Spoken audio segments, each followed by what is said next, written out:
મિત્રો, ભાઈઓ અને બહેનો, આજે ઝાંખી કરી લઈએ ઘણા બધા પરિવારોમાં બનતી એક જ સત્ય ઘટનાથી. નમસ્કાર, જય શ્રી કૃષ્ણ મિત્રો. મિત્રો, આજે ઘણા બધા દરેક સમાજના ઘરોમાં આવી ઘટનાઓ મોટે ભાગે બનતી રહે છે. આજના જમાનામાં દરેક કુટુંબની એક કડવી વાસ્તવિકતાને ઉજાગર કરતી આ કહાની દરેક વ્યક્તિએ સમજવા જેવી છે. માટે દરેક દર્શક મિત્રોને વિનંતી નહીં પણ દિલથી પ્રાર્થના કરું છું કે આ કહાનીને અંત સુધી જરૂરથી સાંભળજો. એટલું 100% વિશ્વાસ સાથે કહીશ કે આ કહાની સાંભળીને તમને ઘણું બધું શીખવા મળશે, જેનાથી ઘણા બધા કુટુંબ બરબાદ થતા બચી જશે. તો મિત્રો, કહાની શરૂ કરીએ તે પહેલા તમને વિનંતી છે કે આ વિડીયોના અંત સુધી જોડાયેલા રહેજો અને વિડીયો પસંદ આવે તો લાઈક અને શેર કરજો. જો હજુ સુધી તમે અમારી ચેનલને સબસ્ક્રાઇબ ના કરી હોય તો અત્યારે જ સબસ્ક્રાઇબ કરી દેજો તથા કોમેન્ટ બોક્સમાં હર હર મહાદેવ જરૂરથી લખી દેજો, જેથી ભગવાન ભોલેનાથની કૃપા આપણા સૌ ઉપર નિરંતર બની રહે. તો ચાલો કહાની શરૂ કરીએ. હેલો, હા બેટા પ્રિયા, કેમ છે તું? હું એકદમ ઠીક છું માં. ભલે દીકરી, આ વખતે રક્ષાબંધન પર અહીં આવું ત્યારે પૂરા 1 અઠવાડિયાની તૈયારી કરીને આવજે. તને મળ્યાને કેટલા દિવસો થઈ ગયા છે. હું મારી દીકરીને જોવાને તરસી ગઈ છું, પ્રિયાની માં દર્શનાબેને કહ્યું. ત્યારે પ્રિયા બોલી, પરંતુ માં, ભાભી પણ રક્ષાબંધન કરવા તેમના પિયર જવાના હશે ને? અરે ના બેટા, એ તો રક્ષાબંધન પર પિયરમાં જવાનું કહી રહી હતી, પરંતુ મેં તેને ના પાડી દીધી. હવે તું તો જાણે છે કે મારા ઘૂંટણ હવે સારી રીતે કામ નથી કરતા. ઘરનું બધું કામકાજ કોણ કરશે? મારાથી તો થતું નથી. હા માં, એ તો છે જ. હવે આ ઉંમરમાં તમે આટલું બધું કામ કેવી રીતે કરી શકશો? પ્રિયા પોતાના રૂમમાં બેસીને તેની મા સાથે ફોન પર વાત કરી રહી હતી અને ત્યારે જ પ્રિયાના કાનોમાં એક જોરથી અવાજ સંભળાયો. પ્રિયા, ક્યાં છે તું? શું થયું દીકરી? કોનો અવાજ છે? માં, મને લાગે છે કે આજે રાકેશ ઓફિસેથી જલ્દી ઘરે આવી ગયા છે. હું તમારી સાથે પછી વાત કરીશ. આવું કહીને પ્રિયાએ ફોન મૂકી દીધો. પ્રિયા, તને તો ખબર જ છે કે માની તબિયત ઠીક નથી રહેતી, તેમ છતાં તું ઘરનું કામ કરવાની જગ્યાએ અહીં રૂમમાં બેઠી છે. બીજી બાજુ માં એકલી બધા કપડાં ધોઈ રહી છે. થોડું તો ધ્યાન રાખ. માને બ્લડ પ્રેશરની તકલીફ છે અને હવે તેમની ઉંમર પણ વધી ગઈ છે. અરે, તો શું થયું? આખો દિવસ હું પણ કામ કરું છું ને, થાકી ગઈ હતી, એટલા માટે થોડો આરામ કરવા બેસી ગઈ. પ્રિયાએ મોં ચડાવીને કહ્યું. ભલે 1 કપ ચા બનાવી દે, આજે ખૂબ જ માથું દુખી રહ્યું છે. રાકેશે કહ્યું. તો પ્રિયા ચા બનાવવા માટે રસોડામાં ગઈ. લગભગ 1 વર્ષ પહેલા કુસુમબેન પ્રિયાને પોતાના મોટા દીકરા રાકેશની પત્ની અને તેમના ઘરની બહુ બનાવીને લાવ્યા હતા.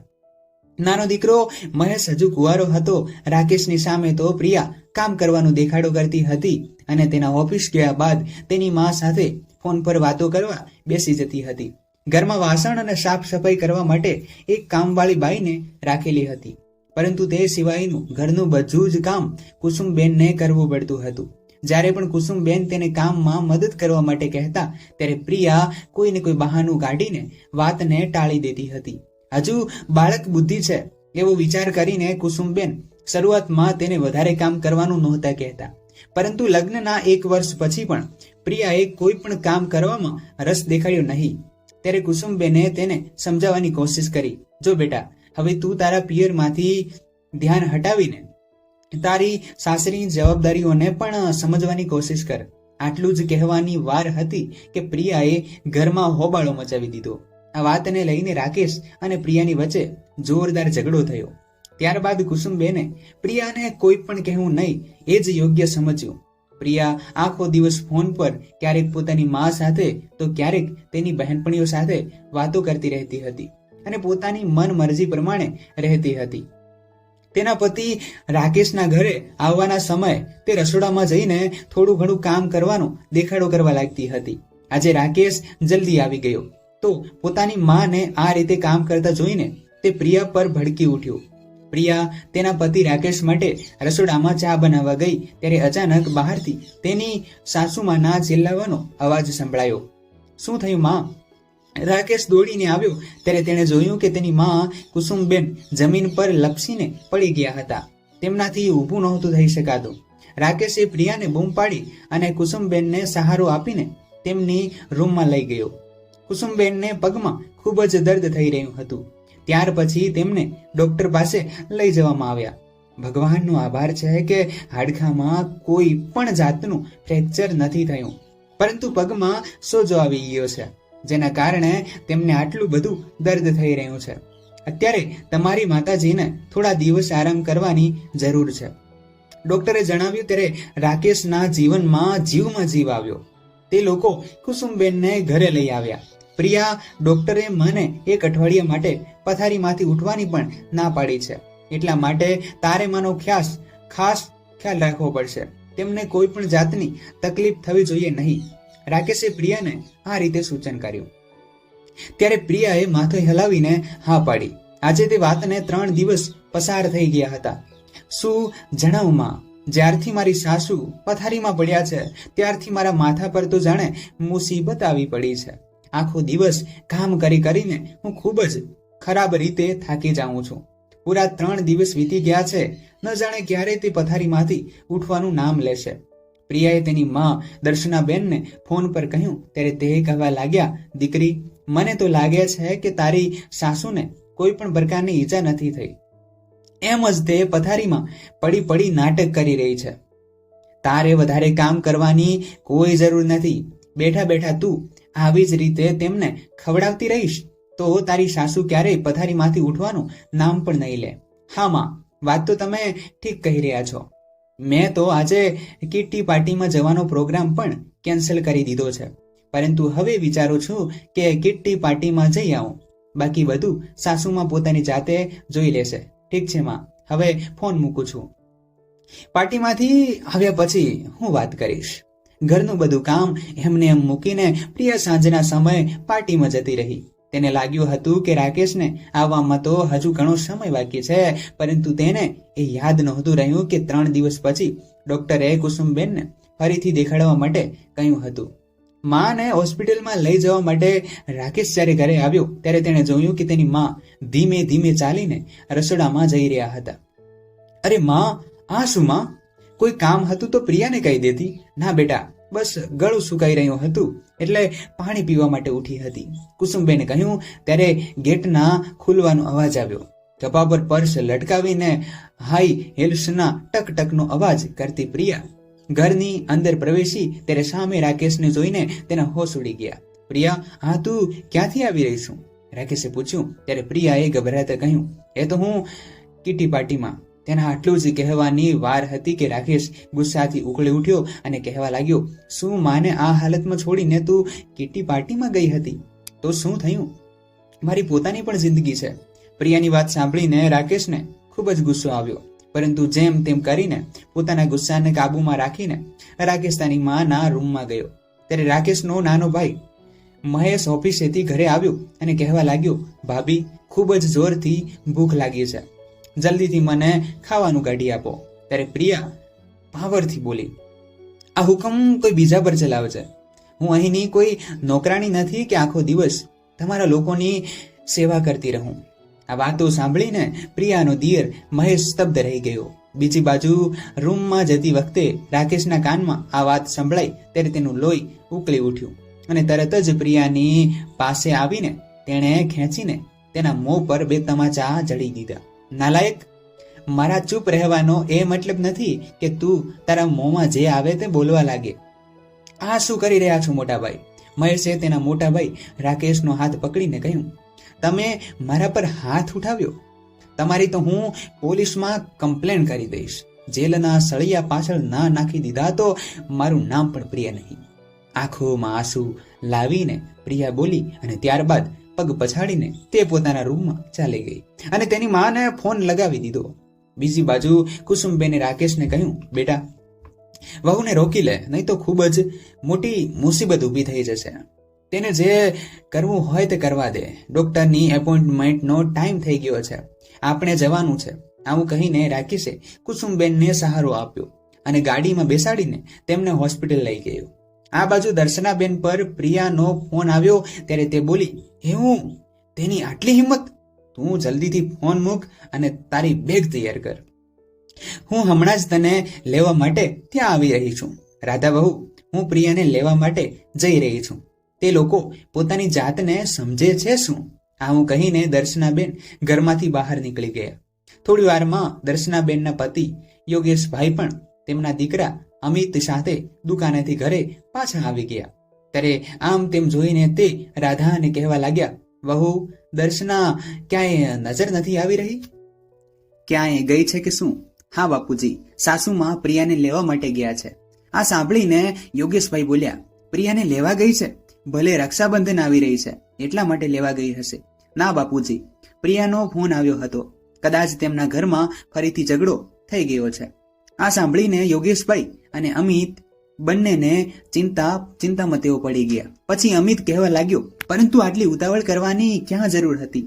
કમસે કમ એ તું જાણી લેવું જોઈતું હતું કે ભૂલ કોની છે. ત્યારે યોગેશભાઈએ કહ્યું, પરંતુ દીકરા, પોતાની દીકરીને પરેશાનીમાં જોઈને રહી પણ શકાય નહીં ને. થોડા દિવસ અહીં રહેશે તો આખો મામલો શાંત થઈ જશે. આવું કહીને તે હાથ મોં ધોવા જતા રહ્યા. પછી અમિત બોલ્યો, માં પણ હદ કરે છે. એ લોકોની વચ્ચે લડાઈ ઝઘડો થયો નથી કે માં તો જાણે પ્રિયાને ઘરે લાવવા માટે જ તૈયાર જ બેઠી હોય છે. અને હવે જ્યારે બધી વાત સાંભળીશું ત્યારે ભૂલ તો પ્રિયાની જ નીકળશે. એ તો છે, સાસુમાને તેની ભૂલ નજર જ નથી આવતી. ચાલો છોડો, તમે વધારે ચિંતા કરશો નહીં, ફ્રેશ થઈ જાઓ, હું ખાવાનું કાઢું છું. આવું કહીને રાધા રસોડામાં ભોજન તૈયાર કરવા જતી રહી. લગભગ 2 કલાક પછી દર્શનાબેન તેમની દીકરી પ્રિયાને લઈને ઘરે પહોંચ્યા. તે સમયે યોગેશભાઈ બહાર ખાટલામાં આરામ કરી રહ્યા હતા. અહીં હું મારી દીકરી માટે પરેશાન થઈ રહી છું અને તમે આરામથી ઊંઘ લઈ રહ્યા છો, દર્શનાબેન ગુસ્સામાં બોલ્યા. ત્યારે યોગેશભાઈની આંખો ખુલી ગઈ. અરે પ્રિયા બેટા, તું આવી ગઈ, આવ અહીં બેસ. પરંતુ દર્શના, તમને લોકોને આવવામાં આટલું બધું મોડું કેમ થઈ ગયું? યોગેશભાઈએ પૂછ્યું. ત્યારે દર્શનાબેન બોલ્યા, એક બીજું જરૂરી કામ પતાવવાનું હતું એટલા માટે અમને વધારે સમય લાગી ગયો. જરૂરી કામ?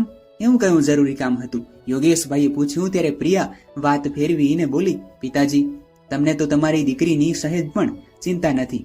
એ તો મારી માં છે કે જે મારો આટલો બધો ખ્યાલ રાખે છે. પછી દર્શનાબેન બોલ્યા, દીકરી, મારા રહેતા તારે કોઈ પણ પ્રકારની ચિંતા કરવાની જરૂર નથી. તેમને તો હું એક એવો સબક શીખવાડીશ કે તેઓ જિંદગીભર યાદ રાખશે. તું અહીં આરામથી રહે. કોઈ કામ કરવાનું મન થાય તો જ કરજે, નહીં તો ના કરતી. કોઈ તને કશું પણ નહીં કહે. જુઓ તો મારી ફૂલ જેવી દીકરી કેટલી કમજોર થઈ ગઈ છે. પછી યોગેશભાઈ બોલ્યા, અરે આપણે આપણી દીકરીના લગ્ન કર્યા છે, તેને વેચી નથી. આપણી દીકરીના 2 ટાઈમના રોટલા થોડા આપણને ભારે પડવાના છે. હા દીકરી, તું અહીં જ બેસ, હું તારી ભાભીને ચા નાસ્તો લઈને આવવાનું કહું છું. દર્શનાબેને કહ્યું. ત્યારે પ્રિયા બોલી, માં, હું પણ અંદર જાઉં છું, થોડી વાર આરામ કરી લઉં. યોગેશભાઈના વૃદ્ધ માજી બહાર ખૂણામાં ખુરશીમાં બેસીને આ બધું જોઈ રહ્યા હતા. દર્શનાબેન અને પ્રિયાના અંદર ગયા બાદ પછી તેમણે યોગેશભાઈને પોતાની પાસે બોલાવ્યા અને કહ્યું, જો યોગેશ, અહીં જે કંઈ પણ થઈ રહ્યું છે ને એ સારું નથી થઈ રહ્યું. દીકરીને આટલી બધી માથે ચડાવી એ સારી વાત નથી. જો હું દર્શના વહુને કંઈ કહીશ તો તે ઉલટાની મારા પર જ વરસી પડશે. એટલા માટે તું એને સમજાવ. હા માજી, તમે ચિંતા ના કરશો, બધું જ ઠીક થઈ જશે. આવું કહીને યોગેશભાઈ પોતાના રૂમમાં જતા રહ્યા. પ્રિયા માટે ચા અને નાસ્તો લઈને જ્યારે તેની ભાભી રાધા રૂમમાં આવી ત્યારે પ્રિયાની પાસે બેસીને તે બોલી, પ્રિયા, એવી પણ શું વાત થઈ ગઈ હતી? શું જણાવું ભાભી? આવી સાસુ તો કોઈ દુશ્મનને પણ ના મળે. ન જાણે મારી પીઠ પાછળ મારા પતિને શું પટ્ટી ભણાવ્યા કરે છે કે તેઓ ઓફિસેથી આવતા જ મારા પર ભટકી ઉઠે છે, મારી સાથે મારપીટ કરે છે. તેમને તો ફક્ત મારામાં જ દોષ જ નજર આવે છે. દુઃખ અને પરેશાની તો ફક્ત તેમની માની અંદર જ દેખાય છે. અરે પ્રિયા, પણ નાની મોટી વાતો તો ઘરમાં ચાલતી જ રહે છે. તારે શાંતિથી કામ લેવું જોઈતું હતું. તારા પતિને પ્રેમથી સમજાવતી તો તે જરૂર સમજી જતા. અરે ભાભી, તમને શું લાગે છે હું મારું ઘર વસાવા નથી માંગતી? તેઓ જ મને સમજાવવા માટે તૈયાર નથી, તો પછી હું શું કરું? ભાભી, અમિતભાઈ તો ઘણા સારા છે, જે તમારી સાથે પ્રેમથી વાત કરે છે, પરંતુ બધા લોકો એક જેવા નથી હોતા. કઈ વાંધો નહીં પ્રિયા, તારા ભાઈ તેમની સાથે વાત કરશે, બધું જ ઠીક થઈ જશે. રાધાએ કહ્યું ત્યારે પ્રિયા બોલી, ભાભી, એ તો હું છું કે તે લોકોને સહન કરું છું. જો આવી સાસુ અને આવો પતિ તમને મળી જાત તો તમે તેને 2 દિવસ પણ સહન ના કરી શકો. ત્યારે રાધા બોલી, ના પ્રિયા, એવી વાત નથી. પોતાનું ઘર વસાવવા માટે જો થોડું ઘણું નમવું પણ પડે તો એમાં કોઈ પણ જાતની તકલીફ ન થવી જોઈએ. અરે કેટલું નમવું ભાભી, હવે તમે જુઓ, મારી માં તમારું કેટલો બધો ખ્યાલ રાખે છે, અને ત્યાં મારી સાસુ છે જે મારા પતિને મારા ખિલાફ ભટકાવતી રહે છે. બીજાને સમજાવવું ખૂબ સહેલું છે, પરંતુ જ્યારે પોતાના પર વીતે ત્યારે ખબર પડે. પ્રિયાએ કહ્યું ત્યારે રાધા ચૂપ થઈ ગઈ. તે સમજી ગઈ હતી કે પ્રિયા કોઈ પણ વાત સાંભળવા માટે તૈયાર નથી. ભલે હું રસોઈ બનાવવા માટે જઉં છું, આવું કહીને રાધા ત્યાંથી ઊભી થઈ ગઈ. બીજા દિવસે રક્ષાબંધનનો તહેવાર હતો, એટલા માટે સવારે જલ્દી ઉઠીને રાધાએ બધા પકવાન બનાવીને તૈયાર રાખ્યા હતા. પ્રિયાએ પોતાના ભાઈ અમિતને રાખડી બાંધી ત્યારે અમિત પહેલા ભોજન કરીને તેના પિતા યોગેશભાઈની સાથે દુકાન પર જવા નીકળી ગયો. ત્યારબાદ રાધા દર્શનાબેન અને પ્રિયાને ભોજન પીરસીને રસોડામાં વાસણ સાફ કરવા માટે જતી રહી. ત્યારે દર્શનાબેન તેમની દીકરી પ્રિયાને કહેવા લાગ્યા, જોયું દીકરી, મેં તને કહ્યું હતું ને કે પિયરમાં રહેતા તારે કોઈ પણ પ્રકારની તકલીફ નહીં થાય. મસ્તીથી બેસીને ભોજન કર અને પછી આરામ કરજે. બીજી બાજુ પ્રિયાની સાસરીમાં રાકેશ પર ફોન આવ્યો. હેલો, શું તમે મિસ્ટર રાકેશ બોલી રહ્યા છો? હું પોલીસ સ્ટેશનમાંથી વાત કરી રહ્યો છું. તમારી વિરુદ્ધ એક ફરિયાદ આવી છે, જલ્દી ને જલ્દી અહીં આવી જાઓ. આ સાંભળીને રાકેશની હેરાનીનું ઠેકાણું ના રહ્યું. કુસુમબેન પણ પરેશાન થઈ ગયા. રાકેશ પોલીસ સ્ટેશને જઈને આવ્યો ત્યારે કુસુમબેને પૂછ્યું, પોલીસવાળાએ શું કહ્યું દીકરા? ત્યારે રાકેશ હતાશા ભર્યા અવાજમાં બોલ્યો, કહેવાનું શું હતું, પ્રિયા અને તેના ઘરવાળાઓએ આપણા વિરુદ્ધ પોલીસ સ્ટેશનમાં ફરિયાદ નોંધાવી છે, અને એ પણ કહ્યું છે કે દહેજને લઈને તેઓ આડે દિવસ તેમની દીકરી સાથે મારપીટ કરે છે. શું? પરંતુ દીકરા, આપણે તો ક્યારે પણ દહેજનું નામ પણ નથી લીધું. કુસુમબેને કહ્યું ત્યારે રાકેશ બોલ્યો, હા માં, પ્રિયા અને તેના ઘરવાળા દહેજના નામ પર આપણને જૂઠા કેસમાં ફસાવવા માંગે છે. બેટા, હું તો કહું છું એકવાર તેમની પાસે જઈને વાત કરવી જોઈએ. જો આવી રીતે સમાધાન થઈ જાય તો સારું છે. ના માં, હું તે લોકો સામે નહીં ઝૂકું, રાકેશે કહ્યું. ત્યારે તેનો ભાઈ મહેશ બોલ્યો, માની વાત એકદમ સાચી છે ભાઈ. જો કોર્ટ કેસમાં ફસાઈ ગયા તો તેમાંથી નીકળવું ખૂબ જ મુશ્કેલ થઈ જશે. આજે સાંજે જઈએ અને એકબીજાની સામે બેસીને વાત કરી લઈએ. રાકેશને આ વાત યોગ્ય લાગી. બીજી બાજુ પ્રિયાના પિયરમાં જ્યારે સાંજના સમયે યોગેશભાઈ ઘરે આવ્યા ત્યારે પ્રિયા ડ્રોઈંગ રૂમમાં બેઠી બેઠી ટીવી જોઈ રહી હતી. વૃદ્ધ માજી પણ ત્યાં બેઠા હતા. પોતાની દીકરી પાસે બેસીને યોગેશભાઈ બોલ્યા, દીકરી, હું તો કહું છું કે તમે લોકો પ્રેમથી આ મામલાને હલ કરી દો, એ જ સારું રહેશે.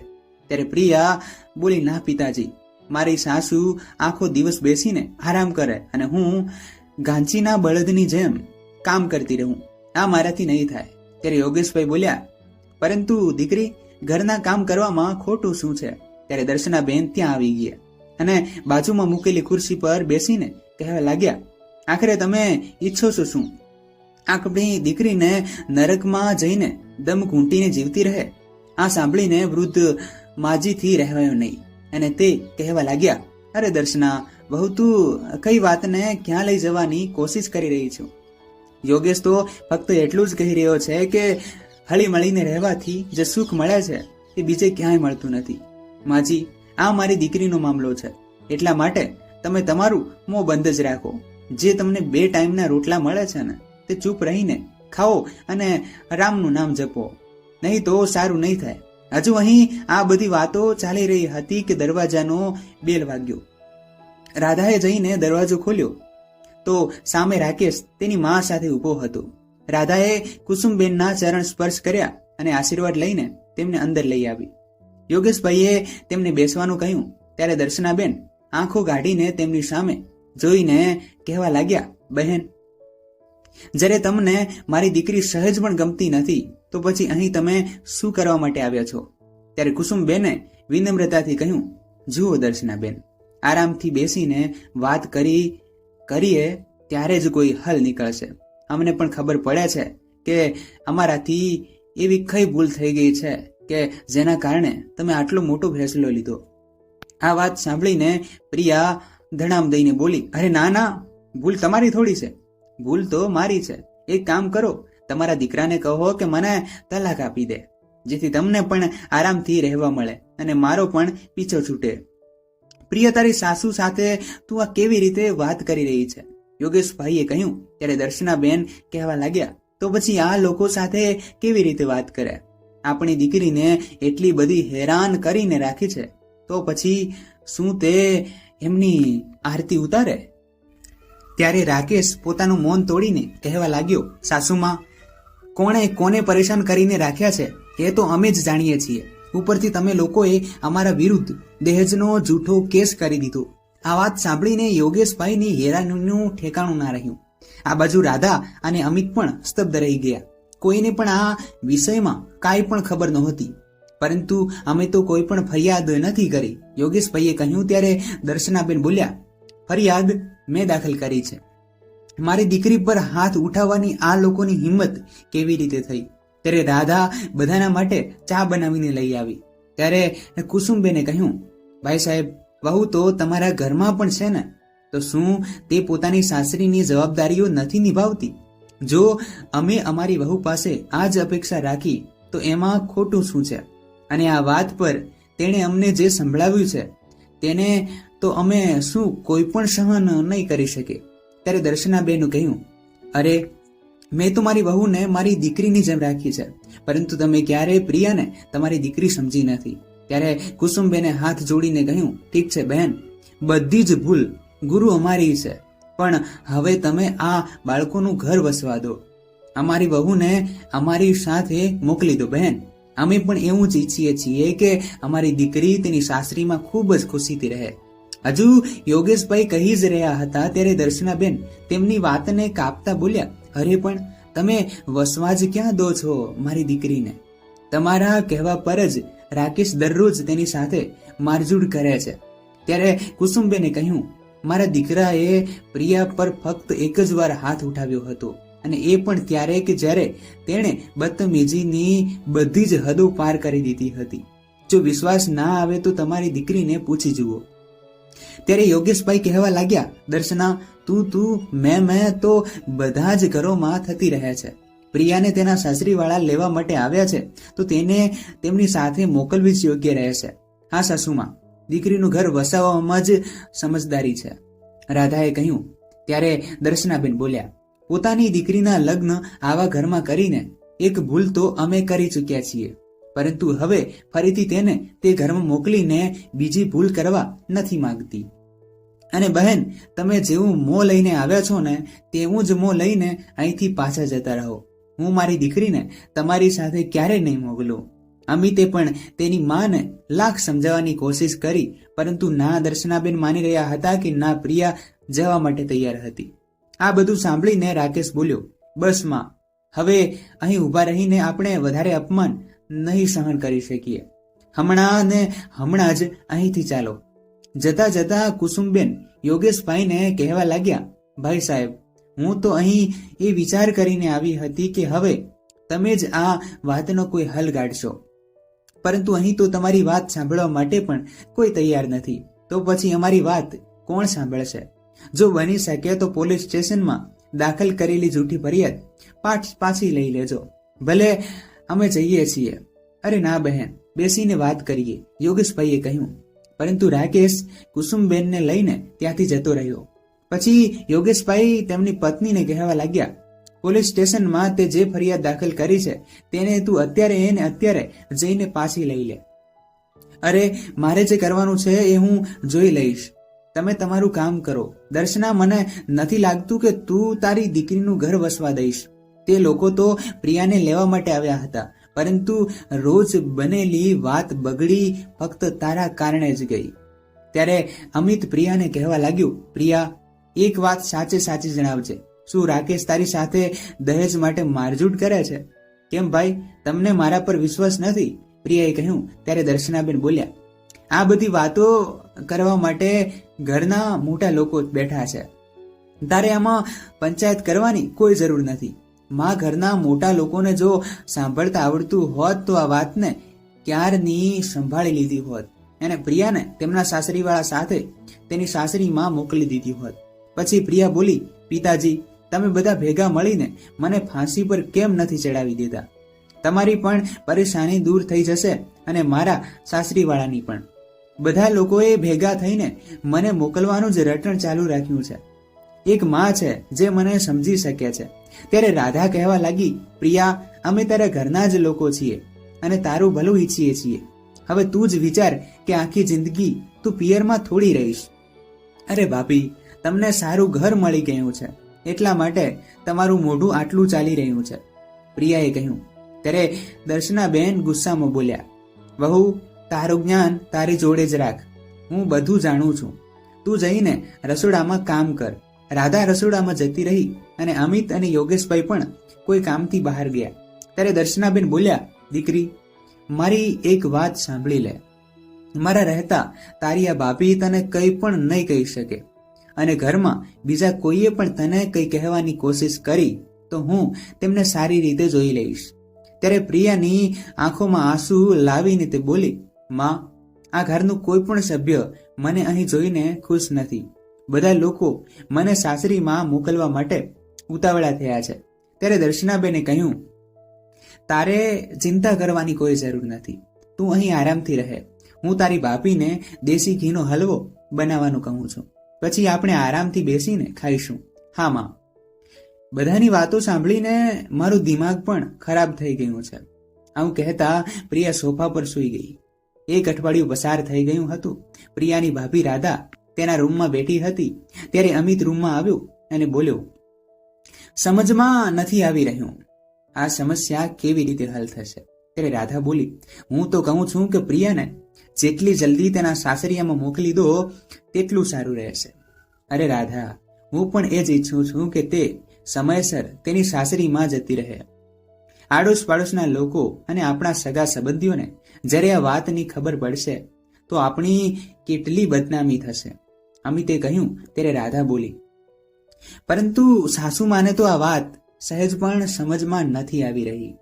તે દિવસે જ્યારે પ્રિયાના સાસરીવાળા ઘરે આવ્યા હતા ત્યારે તેમની વાત સાંભળીને સ્પષ્ટ રીતે પ્રિયાની જ ભૂલ દેખાઈ રહી હતી.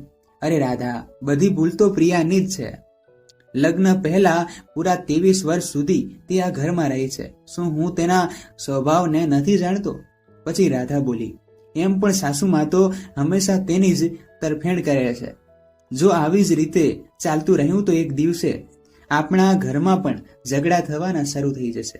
પ્રિયા તો કોઈ પણ કામને હાથ નથી લગાવતી. ખાવાનું ખાઈને થાળી ત્યાં જ સરકાવી દે છે. પાણીનો ગ્લાસ પણ જાતે ભરીને પીતી નથી.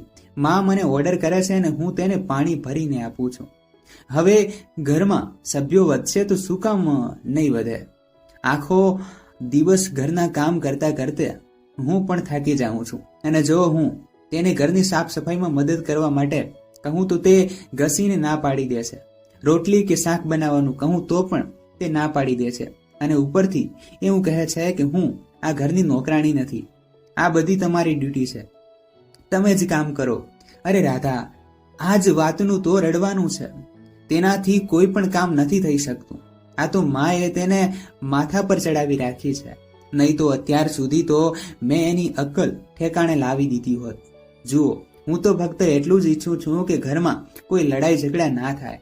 નહીં તો આખી દુનિયા તમાશું જોશે. એ તો નાની નાની વાતો પર પણ ઝઘડા કરવા માંગે છે.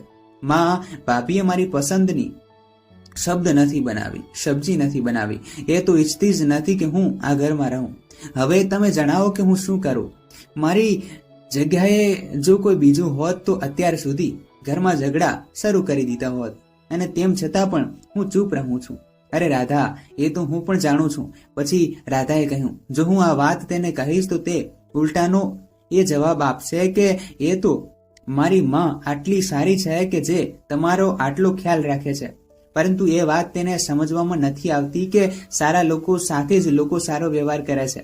હું તો શરમ અને આદરને કારણે ચૂપ છું કે જેથી ઝઘડો આગળ ના વધે. ના રાધા, તું તો કંઈ કહેતી જ નહીં તો માં તને નહીં છોડે. અરે એટલા માટે તો હું તમને કહું છું કે તમે તેને પ્રેમથી સમજાવો કે જેથી તે શાંતિથી પોતાની સાસરીમાં જતી રહે. ઠીક છે, હું પ્રિયા સાથે વાત કરું છું, તું તારું કામ પતાવી દે. આવું કહીને અમિત પોતાની રૂમમાંથી બહાર આવ્યો ત્યારે તેણે જોયું કે પ્રિયા એકલી બેઠી હતી અને મોબાઈલમાં વ્યસ્ત હતી. તેની પાસે બેસીને અમિત બોલ્યું, પ્રિયા, આગળનું તે હવે શું વિચાર્યું છે? ત્યારે પ્રિયા ગુસ્સામાં આવીને બોલી, ભાઈ, હું મારા ઘરે જતી રહીશ. તમારા ઉપર બોજ બનીને નહીં બેસી રહું, પરંતુ એક શરત પર જઈશ. શરત? કેવી શરત? અમિતે હેરાનીથી પૂછ્યું. ત્યારે પ્રિયા બોલી કે હું મારા પતિ રાકેશની સાથે અલગ રહેવા માંગુ છું. ત્યારે અમિતે પોતાનું માથું પકડીને કહ્યું, અરે તમારા ઘરમાં કુલ મળીને તમે 4 લોકો છો અને એમાં પણ તું હવે ભાગલા પડવા માંગુ છો? કેમ ભાઈ, 4 લોકોનું કામ ઓછું હોય છે? એક મારી સાસુ છે જે હંમેશા પથારીમાં પડી રહે છે અને બીજો મારો દિયર કે જેના લગ્ન કરાવવાનું પણ તે લોકો નામ નથી લઈ રહ્યા. તેના લગ્ન થઈ જાય તો મારું કામ પણ થોડું ઓછું થઈ જાય. અરે પ્રિયા, એ ચિંતા તો તે લોકોની છે, પરંતુ મને એટલું ખબર છે કે 4 લોકોમાં ભાગલા પાડવાની વાત તો હું નહીં કરી શકું. તો ઠીક છે, જો ભાગ પાડવામાં નહીં આવે તો હું પણ ત્યાં નહીં જાઉં. મારાથી આટલું બધું કામ નહીં થઈ શકે. તે સમયે દર્શનાબેન ત્યાં આવ્યા અને બેસીને કહેવા લાગ્યા, શું વાત થઈ રહી છે ભાઈ બહેન વચ્ચે? ત્યારે પ્રિયા બોલી, વાત શું હોવાની? ભાઈ મને કહી રહ્યા છે કે તું તારી સાસરીમાં પાછી જતી રહે. હે ભગવાન, જેને જોઈએ તે તને સાસરીમાં જ મોકલવાનું જ રટણ કરી રહ્યું છે. અરે, તે પોતાના પિયરમાં આવીને બેઠી છે તો તેનાથી એવો કયો ગુનો થઈ ગયો? મારી દીકરી તમને ગમતી નથી કે શું? દર્શનાબેને કહ્યું. ત્યારે અમિત બોલ્યો, માં, અત્યારે તો તું તેની તરફેણ કરી રહી છું, પરંતુ પાછળથી તું જ પછતાવીશ. માં, હું એક કામ કરું છું, હું ચૂપ થઈને મારી સાસરીમાં જતી રહું છું. એ લોકો મને પરેશાન કરશે તો હું સહન કરી લઈશ, અને જો મારાથી સહન નહીં થાય ત્યારે હું ક્યાંક જઈને મરી જઈશ. તો કમસે કમ આ લોકોને તો શાંતિ મળી જશે. પ્રિયાએ કહ્યું. ત્યારે અમિત બોલ્યો, હું એ લોકોને સારી રીતે ઓળખું છું. જો તું તારી જીભ ઓછી ચલાવે અને ઘરની બધી જવાબદારી સંભાળી લઉં તો ત્યાં તને કોઈ કશું કહેવાનું નથી. જોયું માં, મારા પિયરના જ મારા દુશ્મન બનીને બેઠા છે. મગરમચ્છના આંસુ વહાવતા પ્રિયા બોલી. ત્યારે દર્શનાબેન કહેવા લાગ્યા, દીકરી, જેને તારાથી પરેશાની થઈ રહી છે ને તે અહીંથી જઈ શકે છે, પરંતુ હું તને અહીંથી ક્યાંય નહીં જવા દઉં. અને અમિત, તારે દિવસ રાત ઉઠતા બેસતા બસ એક જ કામ છે. હજુ તેના મા બાપ જીવતા છે, તારે ચિંતા કરવાની કોઈ જરૂર નથી. ઠીક છે, હું તો તેનું ભલું ઈચ્છતો હતો. જો કોઈ સમજવા તૈયાર ના હોય તો પછી કરો તમને જે મરજીમાં આવે તે. હવેથી હું તમને કાંઈ પણ નહીં કહું. આવું કહીને અમિત ત્યાંથી ઊભો થઈ ગયો. રાધા પાછળ ઊભી બધી વાત સાંભળી રહી હતી. પછી દર્શનાબેન બોલ્યા, એક આ ઘરના લોકો છે અને બીજા આપણા પાડોશી, જે મને પૂછતા રહ્યા છે કે દર્શના, તારી દીકરી સાસરે ક્યારે જશે? સાસરીવાળા આટલા બધા દિવસ સુધી વહુને કેવી રીતે મોકલી દે છે? પછી પ્રિયા બોલી, મને તો એ સમજમાં નથી આવી રહ્યું કે હું અહીં આવી છું તો આ લોકોના પેટમાં કેમ દર્દ થઈ રહ્યું છે. ત્યારે તેની ભાભી રાધા ત્યાં આવી અને બોલી, પ્રિયા, આ સમાજ છે અને સમાજ તો આવા પ્રશ્નો ઉઠાવશે જ. એટલા માટે પોતાનું ઘર વસાવવામાં જ સમજદારી છે. બસ માં, હવે આ બધું મારાથી સહન નથી થઈ રહ્યું. હું ચારે મરું યા જીવું, પરંતુ હવે હું અહીં નહીં રહું. કેમ જતી રહીશ? આપણે બંને માં દીકરી અહીં સાથે જ રહીશું. જેને જે બોલવું હોય તે બોલે, પરંતુ માં, તમારો દીકરો અને વહુ મને જીવવા નથી દેતા. દીકરી, તને જો કોઈ એક વાત કહે તો તું તેને સંભળાવી દેજે, તેને 4 સંભળાવી દેજે. તારે અહીં દબાઈને રહેવાની કોઈ જરૂર નથી. અરે માં, હું તો તમારી દીકરી છું. દબાઈને કહેવું તે મારા લોહીમાં જ નથી. જો દબાઈને જ રહેવું હોત તો હું મારી સાસરીમાં ના રહેતી. ચાલો માં, અંદર જઈને ટીવી જોઈએ. આવું કહીને પ્રિયા ત્યાંથી ઊભી થઈને જતી રહી અને પાછળ દર્શનાબેન પણ ચાલવા લાગ્યા. વૃદ્ધ માજી ત્યાં આંગણામાં બેસીને બધી વાતો સાંભળી રહ્યા હતા. તેમણે રાધાને ઈશારો કરીને પોતાની પાસે બોલાવી અને કહેવા લાગ્યા, વહુ, આવી રીતે તો આ માં બેટી કોઈના પણ કાબુમાં નહીં આવે. પરંતુ દાદી, હું શું કરું? માં અને પ્રિયા તો સમજવામાં છતાં પણ નથી સમજી રહ્યા. વહુ, જૂની કહેવત છે, લાતુના ભૂત વાતોથી નથી માનતા. આ એ જ લાતુના ભૂત છે. આગળ તો તું જાતે જ સમજદાર છે. પોતાની દાદી સાસુનો આ ઈશારો રાધા સારી રીતે સમજી ગઈ હતી. તે બોલી, તમે સાચું કહી રહ્યા છો દાદીમાં, કંઈક તો કરવું જ પડશે. આવો વિચાર કરીને રાધા રસોડામાં ભોજન બનાવવા માટે જતી રહી. ત્યારે તેને પ્રિયાના ફોનની રિંગ વાગવાનો અવાજ સંભળાયો. રાધાએ બહાર જઈને જોયું તો પ્રિયા ફોન પર વાત કરી રહી હતી. વાત તો શું, એ તો સિંહણની જેમ ગરજી રહી હતી. તમારા લોકોમાં થોડી શરમ બાકી રહી છે કે નહીં? કેટલી વાર મેં તમને કહ્યું કે હું તે ઘરમાં પાછી નહીં આવું. શું તમને સમજમાં નથી આવતું? ત્યારે બીજી બાજુથી કુસુમબેન કહી રહ્યા હતા કે પ્રિયા દીકરી, આગળથી એ ઘરમાં તને કોઈ પણ તકલીફ નહીં થાય. હવેથી રાકેશ પણ તારી સાથે કોઈ ખરાબ વ્યવહાર નહીં કરે. હવે બધું ભૂલીને તું પાછી આવી જા. પછી પ્રિયાના હાથમાંથી ફોન લઈને દર્શનાબેન બોલ્યા, બહેન, જો તમે ઈચ્છતા હો કે મારી દીકરી ત્યાં પાછી આવી જાય તો મારી એક શરત છે. જો રાકેશ મારી દીકરી સાથે અલગ ઘરમાં રહે તો હું મારી દીકરીને પાછી મોકલવા માટે તૈયાર છું. આ શું કહી રહ્યા છો દર્શનાબેન? હું મારા દીકરાથી અલગ કેવી રીતે રહી શકું? તો ઠીક છે, પછી આ સંબંધ તોડી નાખવામાં જ ભલાઈ છે. રાખો તમારા દીકરાને તમારા ખોળામાં બેસાડીને. આવું કહીને દર્શનાબેને ફોન પટકી દીધો. રસોડામાં ઊભા રહીને રાધા આ બધી વાતો સાંભળી રહી હતી. તે મનમાં અને મનમાં બોલી કે આ બંને સમજી રહ્યા છે કે તે જ લોકો શેર છે, પરંતુ તેમને ખબર નથી કે શેરની માથે પણ કોઈ સવાશેર હોઈ શકે છે.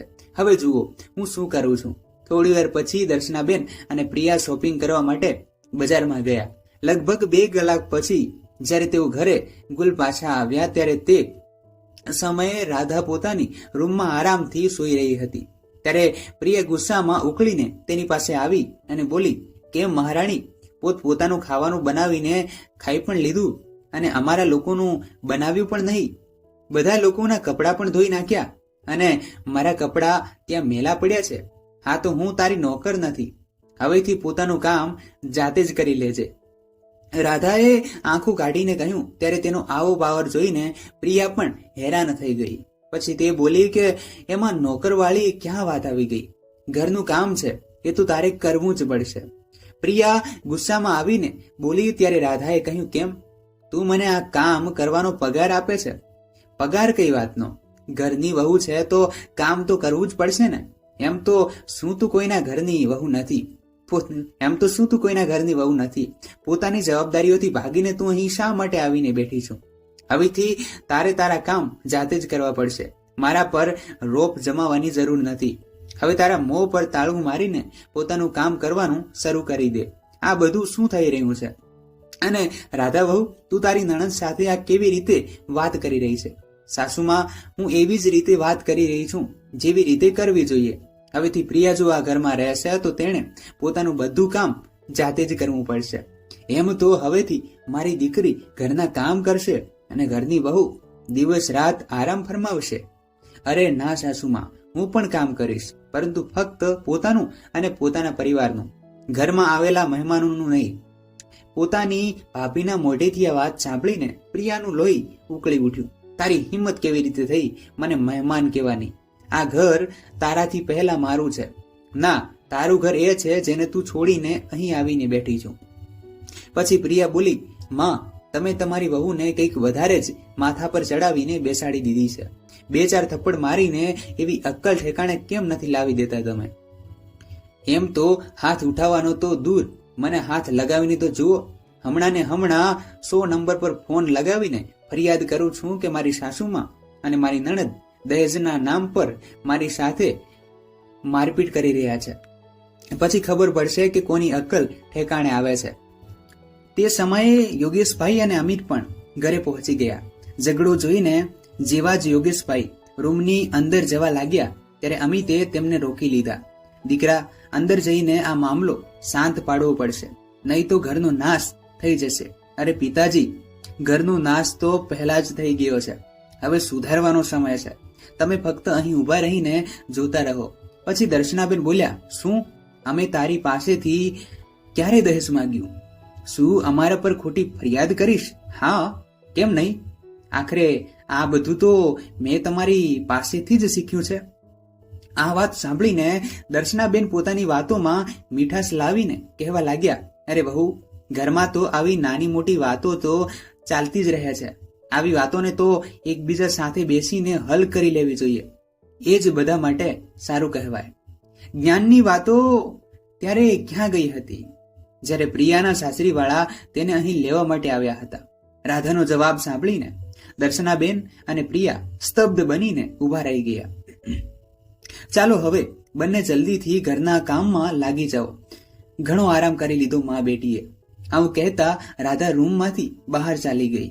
ત્યારે તે સમયે યોગેશભાઈ અને અમિત અંદર આવ્યા. ચાલ બેટા પ્રિયા, આપણે બંને ભેગા મળીને કામ શરૂ કરી દઈએ. દર્શનાબેન બોલ્યા ત્યારે પ્રિયા કહેવા લાગી, માં, તમે તમારું કામ જુઓ, હું તો મારા ઘરે હવે પાછી જઈ રહી છું. પિતાજી, તમે તમારા જમાઈને ફોન કરીને કહી દો કે તે અહીં આવીને મને લઈ જાય. હા દીકરી, તે આ એકદમ સાચો નિર્ણય લીધો છે. હું હમણાં જ રાકેશને ફોન કરીને અહીં આવવા માટે કહું છું. આવું કહીને યોગેશભાઈએ રાકેશને ફોન કર્યો. ત્યારે બીજી બાજુથી તેમણે જે વાતો સાંભળવા મળી તેનાથી તેમની હેરાનીનું ઠેકાણું ન રહ્યું. ફોન મૂકીને તેઓ બોલ્યા, દર્શના, એક વાત તો જણાવ, શું ગઈકાલે કુસુમબેનનો ફોન આવ્યો હતો? હા, ફોન તો આવ્યો હતો. પ્રિયાને પાછી આવવા માટે કહી રહ્યા હતા. એમ તો તેમને શું કહ્યું? યોગેશભાઈએ ગુસ્સામાં આવીને પૂછ્યું. ત્યારે દર્શનાબેન કંઈ પણ બોલી શક્યા નહીં.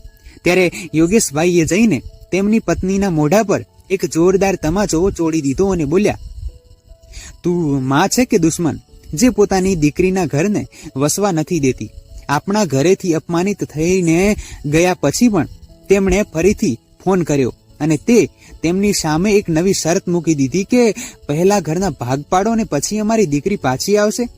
તે સમયે પ્રિયા બોલી, અરે પિતાજી, હવે હું જઈ તો રહી છું, તો પછી મને તમે માની ભૂલ કેમ કાઢી રહ્યા છો? ત્યારે યોગેશભાઈએ એક જોરદાર થપ્પડ પ્રિયાના ગાલ પર ચોડી દીધો.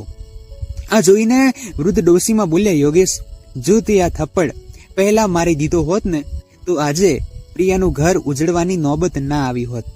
પછી ગુસ્સાથી ઉકળતા યોગેશભાઈ બોલ્યા, નાલાયક છોકરી, હવે રાકેશ તારી સાથે કોઈ પણ પ્રકારનો સંબંધ રાખવા માંગતો નથી. પોતાના દીકરા રાકેશની ચિંતામાં કુસુમબેનની તબિયત એટલી બધી બગડી ગઈ છે કે તે અત્યારે આઈસીયુમાં દાખલ છે. આ સાંભળીને પ્રિયાની આંખો પહોળી થઈ ગઈ. પછી યોગેશભાઈ બોલ્યા, જો કુસુમબેનને કંઈ થઈ ગયું તો એમની આ હાલત માટે જવાબદાર ફક્ત ને ફક્ત તમે જ લોકો હશો. અને ત્યારબાદ રાકેશ તને ક્યારેય નહીં અપનાવે. ત્યારે પ્રિયા રડતા રડતા બોલી, પિતાજી, હું હમણાં જ મારી સાસરીમાં પાછી જઈ રહી છું. ભલે મારે તેમની આગળ હાથ જોડવા પડે, તેમના પગ પકડવા પડે, ભલે લાખ વાર માફી કેમ ના માંગવી પડે, પરંતુ હું મારા સંસારને બરબાદ નહીં થવા દઉં. આવું કહીને પ્રિયાએ પોતાની બેગ ઉઠાવી અને ઘરનો ઉંબરો ઓળંગીને સાસરી તરફ જવા લાગી. તો મિત્રો, આ કહાની પરથી તમે શું શીખ્યા અને તમને આ કહાની કેવી લાગી તે કોમેન્ટ કરીને જરૂર જણાવજો.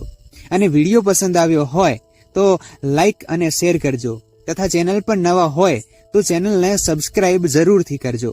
ફરી મળીશું એક નવા વિડીયો સાથે. ત્યાં સુધી મને આપો ઇજાજત. સજાવટ સ્ટોરીની સાથે હું તમારો નાનો ભાઈ દિનેશ હંમેશાની જેમ આવા જ પ્રકારના વિડીયો લાવતો રહીશ. માટે ચેનલને સબસ્ક્રાઇબ કરી વિડીયોને